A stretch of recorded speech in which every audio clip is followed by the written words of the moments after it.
Hello, hello, hello, hello. It is Thursday the 18th, I think.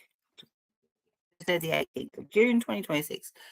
Um, I'm in my hoodie. I'm living in my hoodie at the moment because it's my hoodie because it's so warm. I've got two hoodies. One my son gave me in this one, and I'm living in this one at the moment because I've got the pants to go with it, and it's really lovely in the morning when it's cold. I'm scented in this. Oh, oh, for Pete's sake. Everything's back to front, so I'm kind of, yeah.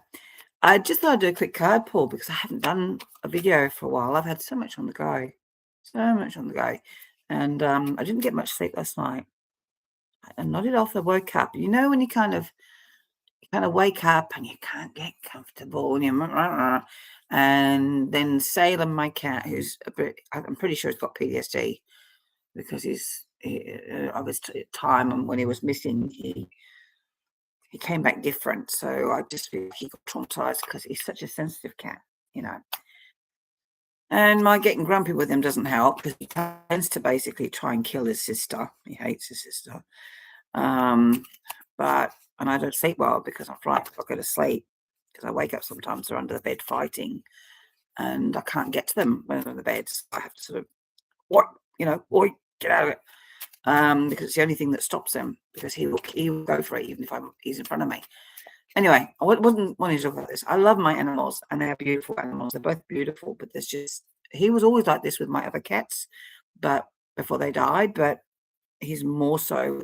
So it's a bit distressful and it feels like torture. It feels like torture living in this unit because I can't let him out. He's a flight risk and because he might run away again. And Luna she's off a farm. Luna's mum was a barn cat and her dad was some feral tomcat that roamed in. So she's not got no clue about road. She's never been outside in a suburban area. And I just don't want it. It's a major road that I'm on, so I don't want her to get squashed. She's going to be stuck indoors and we're all going stir crazy with each other. And I love my animals so much. I'm protecting them. But we need a backyard. We need a place to I bought a catio thing, one of those portable catio things at the back, and I put Sam in that a couple of times, and he kind of sat there and looked at me like, "What the heck do you want me to do with this?" At the moment, it's currently blocking all on the fence because a dog was getting through. So I will be moving it back and putting Salem back in it so he can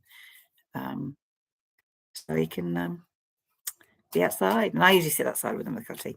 Anyway, I hope you're well. I was picking up today on someone psychically. I could feel this heartbreak, loneliness, alone with it, or everything, feeling alone, feeling kind of unwanted, and disappointed and let down. Someone let down. I think it's female. And she's feeling really let down and quite distraught and abandoned and sad. And there's fear around her. Very strong person, but I feel there's a fear around her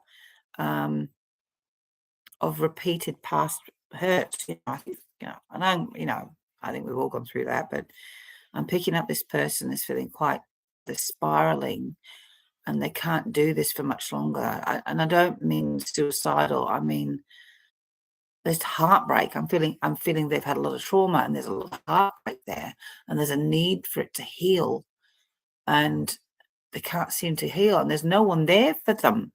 She's paddling and paddling. There's nobody there for her. And there's this feeling of, is it always going to be like this? And I think I can relate to this. Sometimes you relate to this.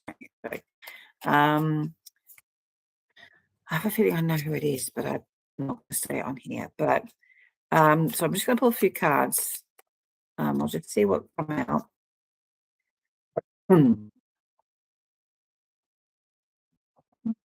Excuse me. Sorry, guys. I've just had a coffee with milk in. And I don't do well with dairy. We know I get asthma. Dairy doesn't necessarily cause asthma. It actually thickens the mucus and it just makes it harder to shift. So it makes it sound worse. But yeah, I have being a pom, I love my tea and coffee with milk in. I do have tea with soy milk, which is much better for me in the sense of it doesn't aggravate me, but a little bit of milk in my coffee because I can't do soy milk in coffee. It's not the same. All right. So All right. So the cards are actually really good. So whoever you are out there, if you relate to this about the heartbreak, the sadness, and the aloneness, I've got cards here. Now there's a Two of Wands reverse, which is kind of saying a parting of ways, or a sense of. I feel like when I look at this card, you've down tools and you lost the enchantment of what you do, what brings you passion and love and joy, career wise or interest wise. Fire, ones are fire sign cards. They're very much about fire, dynamic, creative, charismatic. The Two of Wands usually means collaboration, collaborating with someone, especially in regards to, pulling up. Might be a delivery or something. Not for me. A collaboration with someone on a creative project, or with you see the light flash reflecting off the plumber thing. Yes, he's coming here. He's coming here. See? Sorry, guys. I'm just don't know if he's going to knock on the door. So yeah, he's left it. So when you work from home, and this is not my job, this is my interest. You can see the reflection of the windscreen. I've just had Amazon delivery by the looks of it. I don't normally buy off Amazon in protest, if you know what I mean. But he's just dumped on my doorstep there. It's probably a book or something. So collaboration's about parting ways, or being apart, feeling apart, not feeling connected, not feeling one's normal self, feeling a bit disconnected, and maybe there's been separation in your life. Maybe you've been separated in a relationship, because sometimes this can be about separation in a relationship. In my language, so if you read tarot and you disagree with that, this is just how I read. And obviously, 30 years of doing this, it's mutated over the years, my meanings. And then you've got the Two of Swords reverse, which is reconciliation. So there's reconciliation there. It could be reconciliation of the relationship, or it could be just coming to a reconciliation in your mind of what happened and why it had to happen. And that this is usually about closure. Usually when it happens, about this closure for the next chapter in your life. Then you've got the Page of Wands, which is good news coming. You can see the page, the young page, someone in his under 25. It's a page, usually fair or ginger. Blue-eyed, fair-haired person. It doesn't have to be. It could be a child, but it's usually just like a page is a messenger. Usually, it was sent, to do the royal decrees and running in between, like runners, running in between armies and sergeants and captains and kings and whatever. Pages were messengers. So you've got the Page of Wands, which again is about creativity, vitality, energy, fire, vigor, and vim, and it's positive, and it's like a heralding of something coming. Then you have Two of Coins reversed. So Two of Coins reversed. I'll slow down so I speak slowly.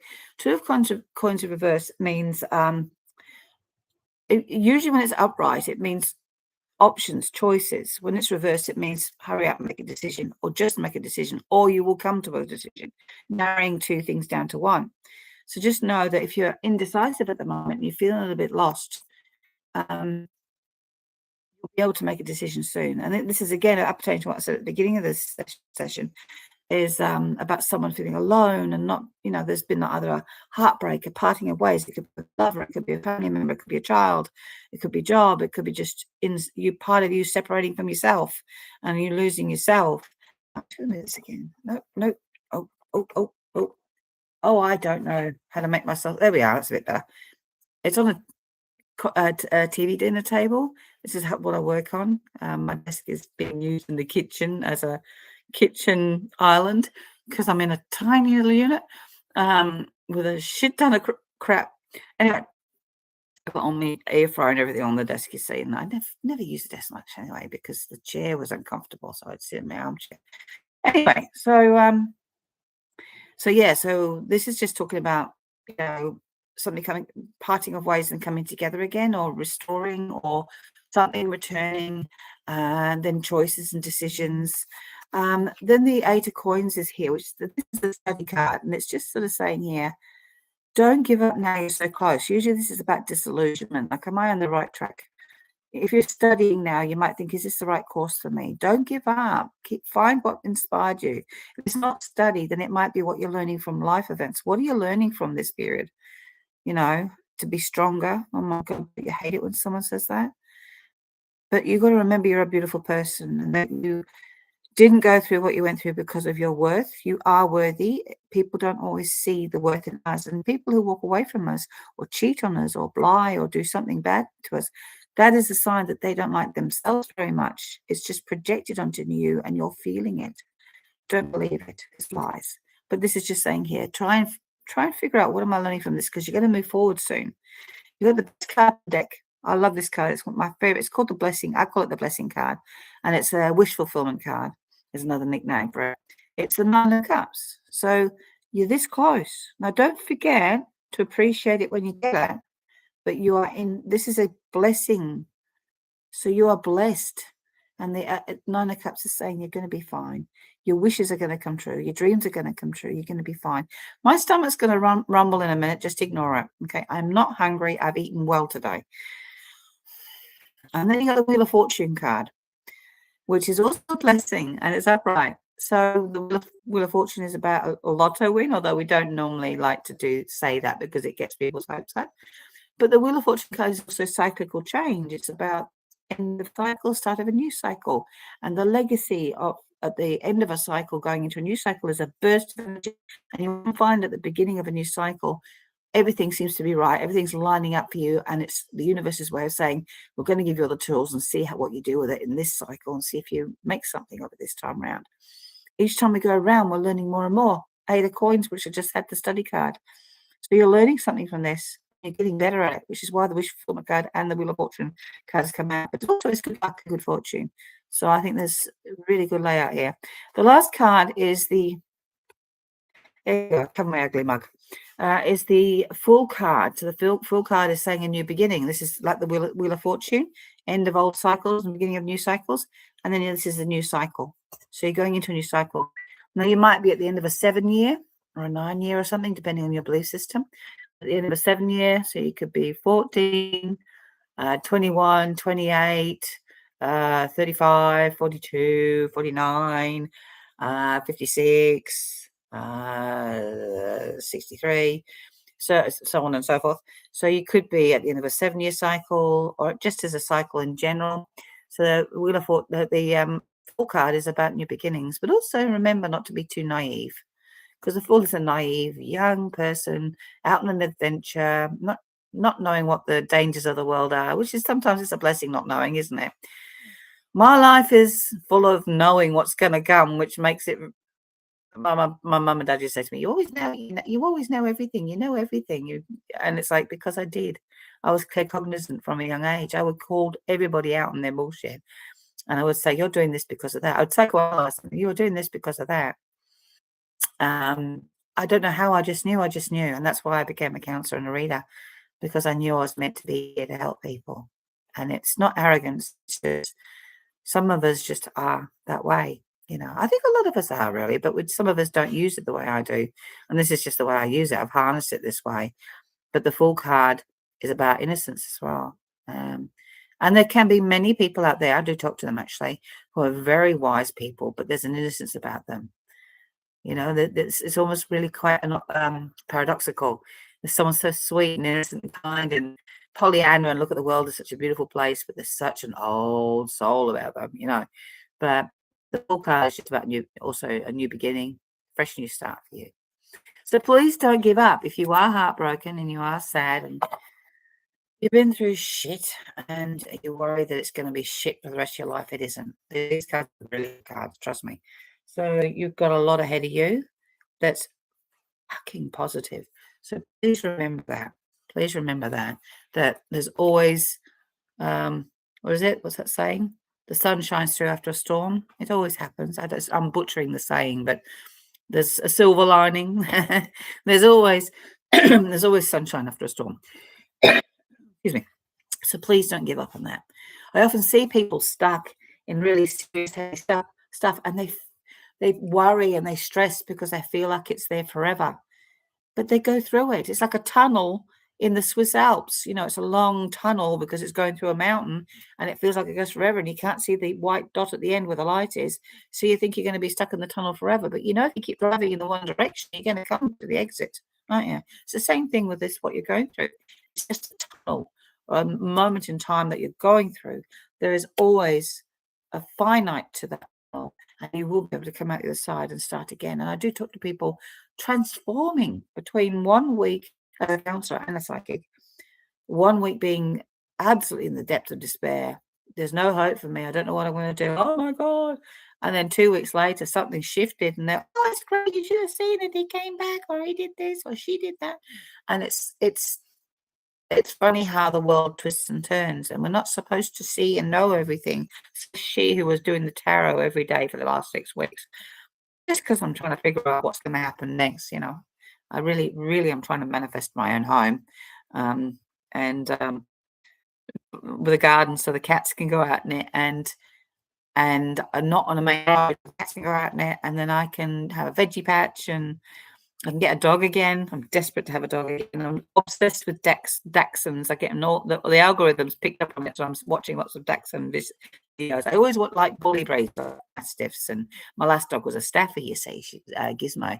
She was this little black Staffy, and she was just amazing. And they're such big, sooky, la dogs. But I wanted something big I could hold and squeeze, like, and not break its neck. Once I held it, I want something big and rough with it, with little dogs that kind of, but the Dachshunds are so cute. You do have to be careful with Dachshunds because they can apparently break their back because they've got the long back and short legs. You've got to be so careful with them.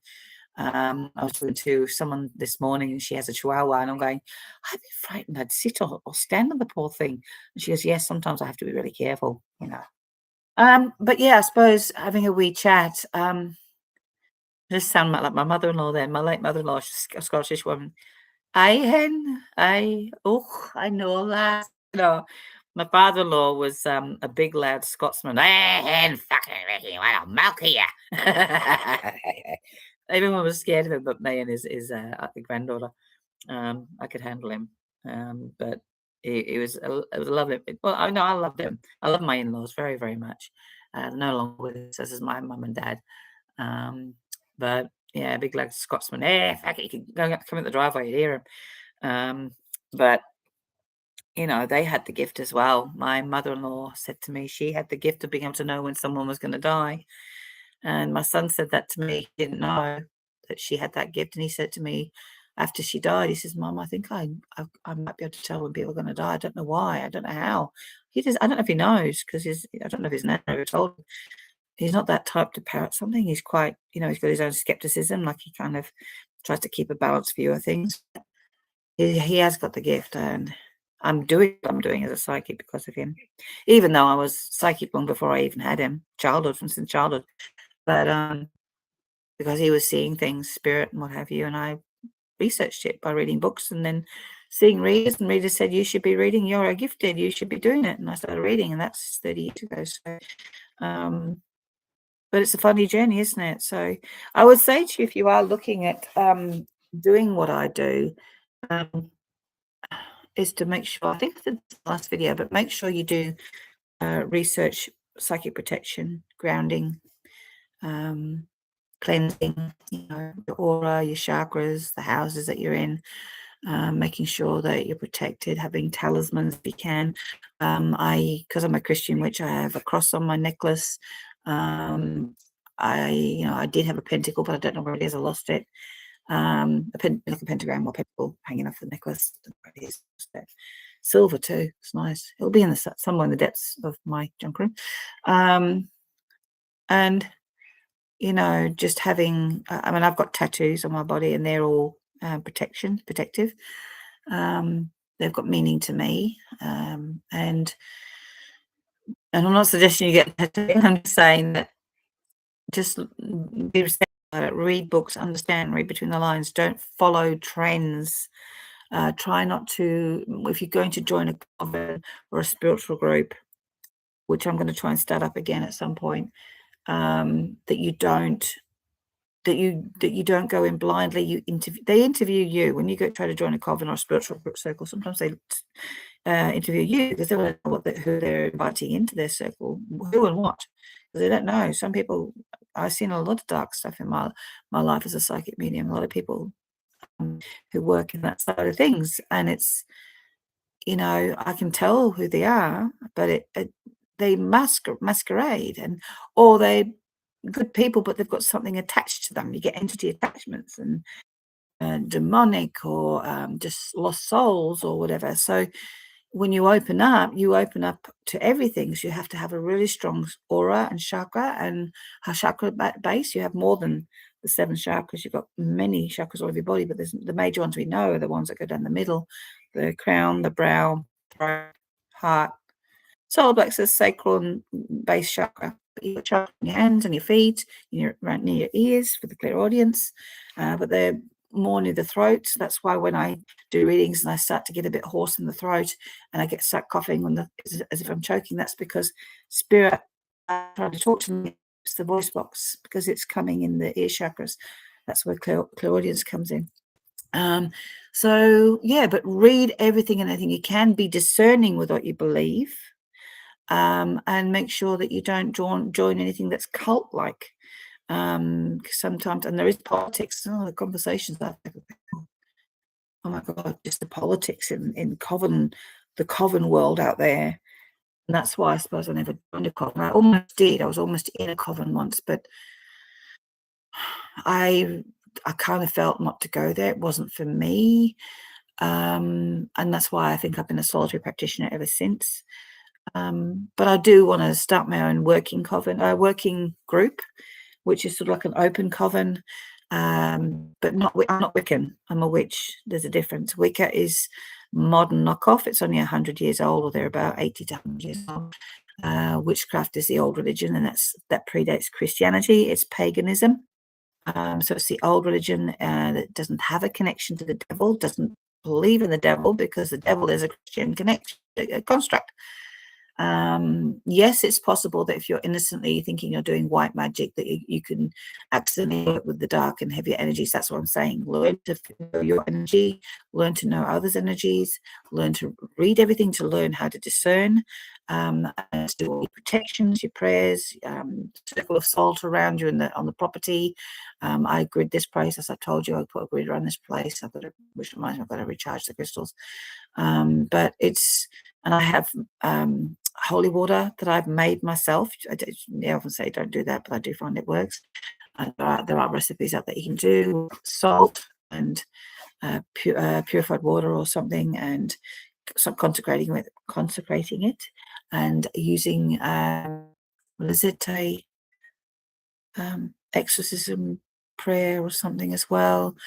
And so it's, yeah, you got to do what you can. This is something where I know myself, I've seen too much and I know too much. There's some of you who might be watching this who are spiritual like me, know this is real, that this is real, and that there are such things as dark and negative energies. And there are people, unfortunately, who do use them against others. There are people that use these entities to get what they want. Some people work in the light, some people work in the dark, and I work in the light, and I don't need to be a healthy shade of grey. I'm pretty happy being in the white light of God and spirit angels. Not naive. I've read a lot about both sides, so it's not that I'm naive to that. I don't need to have one foot in the dark to be grey. I understand why people think it is a good idea. That's for them. That's not for me.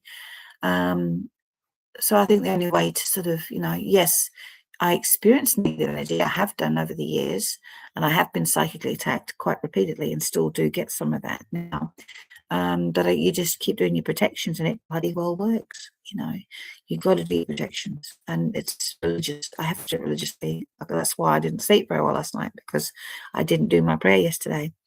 I am still protected, but I know on some level, if you are working in the light and you are powerful, you will have entities that will see this and either want to join you because they're curious, or they're mischievous or malevolent and they want to take you over. And so you've got to make sure that you're very strong and very healthy in your body, in the physical body, and also with your other bodies, or your etheric body, your astral body. There's many bodies. There's a book. Is it Barbara Brennan? I think it's got both of them. There's 2 of them. Hands of Light, I think it is. And she discusses the chakras and auras and that, and energy bodies and how it affects you. I would highly recommend you buy them if you're going to go into energy work like Reiki, psychic mediumship, all this stuff, because you do get people who are like vampires, or people who bring entities with them that are vampires. I did not expect to go down this route with this. A lot of people in my industry who I remember when I was a newbie starting out, I was talking to witches and psychics who are 30 years experience more than I, and my God, the knowledge they had. And it's not arrogance on my part. Honestly, I'm not an arrogant person, but I do have a lot of experience. There's a lot still to learn, and I'm always teachable. I don't like people who volunteer to teach me because they think I need to be put in my place. That's not what I'm saying. But I will always listen and pick up stuff, and I discern what I will learn. And I love learning from people who are humble teachers who just pass on knowledge. I'm very open book. I was talking to someone last night. I had like 3 or 4 conversations going on last night with different people from different industries, my naturopathy friends and my counseling and my private friends, witchy friends going on. And I just realized at the end of it, some of them were asking me questions, and I just give and give and give. And I'm an open book, and I don't do it naively. I know that some people might think I'm naive and that people can take advantage of me, but I do it because I'm creating goodwill. I know myself when I started out, people did that for me. And usually what happens is people come back at me years later and go, thank you for that. No one else would, just told me stuff, and you told me it straight, and I didn't believe it at first, and da, da, da, da. And I didn't appreciate it at the time, but I appreciate it now. So it's a case of planting the seed. And they thank you later. My glasses are crooked, so they're nearly broken. I'm going to have to get some glasses. So it's, to me, because I am also possibly neurodivergent, autistic, and ADHD. I'm very open, but I'm not daft. And I think it's the way I work is I lead through. I lead. I lead through modeling how to be altruistic and a good person. And I think if you give information. Obviously, I read the room to see if that person's reliable or trustworthy to do so. I don't do this with everybody, but if I'm open with people, it's because I can sense in them that they're a good person and they would benefit them. What benefits them benefits others. So it's just basically passing the torch, you know what I mean? So it's people did that to me when I started out, and I'm doing that to others. And it's sharing as well. It's not assuming I know more than others. It's sharing. I just have a different take, which can unlock something for someone, and vice versa. But it's goodwill. It's goodwill. I do it not with my eyes wide open, and I see exactly, and I know exactly what people will do with it and whether they're trustworthy. And if they don't, if they do betray, not that I'm worried about it, I'm not bitching and moaning here, but if they do betray me or if they do the wrong thing, then that's on them. But it's not passive aggressive. It's a case of I really believe that if you show people goodwill and good trust, that brings out the best in them. I've seen it too many times in my life. They do rise to the occasion. But if you show them goodwill and benevolence, people usually reciprocate really, really well. You get the other occasional person that tries to fly under the radar, but that's besides the point. All I'm saying is that if that's not you, that's not you. Some people I know are very much closed books and they don't give you a lot. But I am a giver, and I'll do it because I'm not afraid. I'm not afraid to share. I'm not afraid to be part of something. And I'm secure in myself. So if someone thinks they're taking me for a ride, it doesn't bother me. And I'm saying this, I'm not saying this I'm not bitching about anyone here. This is not me having a bitch and moan. I'm just saying for your benefit, if you're starting out, I'm not suggesting you be an open book, but I'm just saying that it's fun and absorb and educate yourself on as much as you can. The crows have just gone past my crows. My crows are around me. Usually when my crows are around me, I know I'm protected. But I suppose I'm just demonstrating to you that one good turn deserves another, if that makes sense. So, and if it doesn't happen because you've given something good to someone, then just because you're secure in yourself, it doesn't bother you. Okay, maybe it's a slow burn. Some people, I do often have people come back at me. Oh my God. I do have people come back at me and acknowledge it later on. So I plant the seed, let it go. and they go away and they go, oh, I've got something for free then, but they'll come back and thank me later on. And if they don't, that's okay, you know. But it's, to me, all I remember when I first started out was how generous people were with me, and such good people. And the warnings I got, and I watched, kept my eyes open. I watched and I saw what people did right, and I saw what people did wrong, and I learned that way through other people's mistakes, but also what my own gut was telling me. My own gut feeling was telling me. So, cognizance, sentience, that kind of thing. Knowing and clear feeling, and knowing that when something doesn't feel right, it doesn't feel right. And boy, that has protected me so much. So develop yourself, keep yourself to yourself. But if you feel like someone in front of you is, if there's a feeling of a flow or reciprocation, there we go, then you can maybe open up a bit. I'm not suggesting this is for everybody. This is just me. You may not want to do that. And sometimes it's wiser to not say anything, just be a closed book, because there are some people out there who will just take and take from you, and they're vampires, and you'll feel drained and used. But if you have the nous and the common sense and good instinct, you can sort the wheat from the chaff. Most of it is just about good karma. If you create good karma, it will come back at you. And if you show that you're the benevolent one and you did nothing wrong, it'll come back at you in a good way. And the same with the other way as well. But, it's just, the journey of it, really. I developed this for myself. I didn't do this it became a job, doing psychic readings and psychic lines and stuff. But I started this journey because my son was seeing spirit, and I ended up getting told by psychics, you should be doing it. And I started doing it, and I did it for a bit of fun, and it was just a hobby. And I did it for donations and stuff like that. So then when I started working and earning money from it, probably not a big amount, because I would declare it with the tax department, but it would only be, tax department don't have psychic medium in the list of career choices when you do your tax return. So I had to try and put down something to do with mental health, which is really, because I'm a counselor. So I was helping people with my counseling. So it drives me mad, that website, and I've got to do it soon as well. The tax time is just about upon us. And there was something else I wanted to say. What was it? Yeah, I like signs, looking for signs as well. Numbers 333, 1111. With me, it's the crows. The crows are around me. And when I know the crows are around me, they're telling me you're protected, you're safe. And I have a connection to the Morrigan, which is a Celtic witch, goddess, sorry. I only believe really I'm monotheistic. I only believe in one God, but I do understand why people use gods and goddesses. To me, they're just other facets of the one source of all greatness. Use it for specific reasons, but I do like the story of the Morrigan. And I relate to her because of because it's three goddesses in one, but they can be seen as one.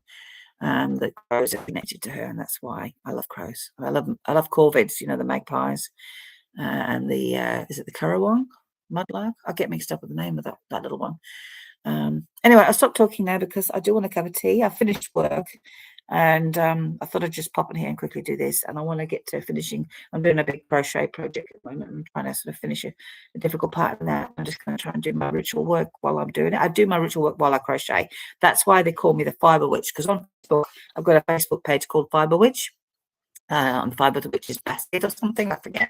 And so I do a lot of crochet, and as I do crochet work, I do prayers into it. So Fiber witches that do ritual work while they do create with fabric and knitting and yarn and weaving and that kind of stuff.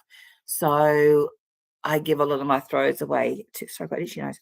I give a lot of my throws away to charities, and especially domestic violence, welfare, and for gift packages, care packages for the women who are fleeing domestic violence and their children, and they stay in the refuge, and that they get a care package from the refuge, and I throw in a blanket. I haven't done it since last winter. I've got one I'm going to donate, and I'll donate that. See the cream one up there? Cream one up there on top of the boxes. That's waiting. I usually make them. I know they're meant to be for someone. This is the witchy part of me. But they usually manifest. They haven't manifested for the cream one yet. So I think I might give that to the domestic violence unit. And then this one, I don't know what I'll do with this one. I am entering the Perth Royal Show this year with one of my throws as well. First time ever. My friend Isabel Tudor, who's also a naturopath and training to be a counsellor, I think, or she qualified. I can't remember. I think she's qualified. She inspired me because she does it quite regularly, but she's over east. She does it in the eastern states. So I am still talking at you, aren't I? I hope that helped. If you liked it, please let me know. Also, please tag, like, share when I put this on Facebook, which is I usually put this on my Lisa Hodgson Psychic Medium Facebook page. I've given up temporarily on my Psychic Witchy Type Person naturopathy Instagram page because it takes forever to upload. So I will be going back to it if I ever develop a base and then I can transfer across. So it's still the same name as this YouTube, Psychic Witchy Type Person _ in between all. But yeah, this is just me talking because I love talking. I create a lot of content. I'm always talking. And it's nothing to do with ego. It's because I'm neurodivergent and I talk all the time. I talk to the animals. I talk to myself. I talk to the wall. I talk to the chair. I talk to my friends. I talk to you. So I'm a vocal person. I have to vocalize all the time. But I also want to give and I want to help. I'll shut up now. I'm sorry. I hope you're well. Where's my mouse gone? It's disappeared. I'm going to stop now, but have a great week. Weekend coming too. It's my weekend. I finished work for the week. Hey, I've got 3 days off. Yay. Take care.